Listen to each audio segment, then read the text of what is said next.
বিশ্ব ভ্রমণের সুযোগ নিয়ে ঢাকায় ইন্টারন্যাশনাল কনভেনশন সিটি বসুন্ধরায় শুরু হচ্ছে ১২তম এশিয়ান ট্যুরিজম ফেয়ার। আগামী বৃহস্পতিবার শুরু হবে এ মিলন মেলা। বিশেষ করে এশিয়ার দেশগুলোর মধ্যে পর্যটন সম্পর্ক বৃদ্ধি, নলেজ শেয়ার, তুলনামূলক কম খরচে ভ্রমণ পিপাসুদের আকর্ষণীয় স্পটগুলো পর্যবেক্ষণ করানোই এ আয়োজনের মূল লক্ষ্য।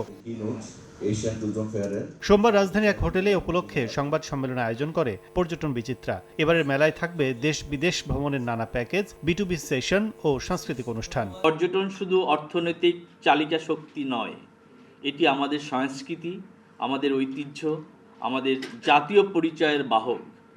এই মেলার মাধ্যমে আমরা কেবল ভ্রমণের নতুন সংযোগ এবং সুযোগ সৃষ্টি করি না, বরং আগামী প্রজন্মের জন্য একটি টেকসই পর্যটন শিল্প গড়ে তুলতে এশিয়ান ট্যুরিজম ফেয়ার বদ্ধপরিকর। ৩ দিনের মেলায় আন্তর্জাতিক ৮টি রুটে বিশেষ অফার দেবে বাংলাদেশ বিমান। সংবাদ সম্মেলনে অংশ নেন মালদ্বীপ ও নেপাল সরকার প্রতিনিধি। প্রধান অতিথির বক্তব্যে পর্যটন কর্পোরেশনের চেয়ারম্যান বলেন, বিশ্ব পর্যটনে গুরুত্ব দিয়ে জিডিপিতে পর্যটন খাতের অবদান বৃদ্ধি করতে চায় সরকার। জিডিপিতে কিন্তু ট্যুরিজমের কন্ট্রিবিউশন খুবই কম, খুবই নগণ্য, ৩-৪% এরকম আপ ডাউন করছে।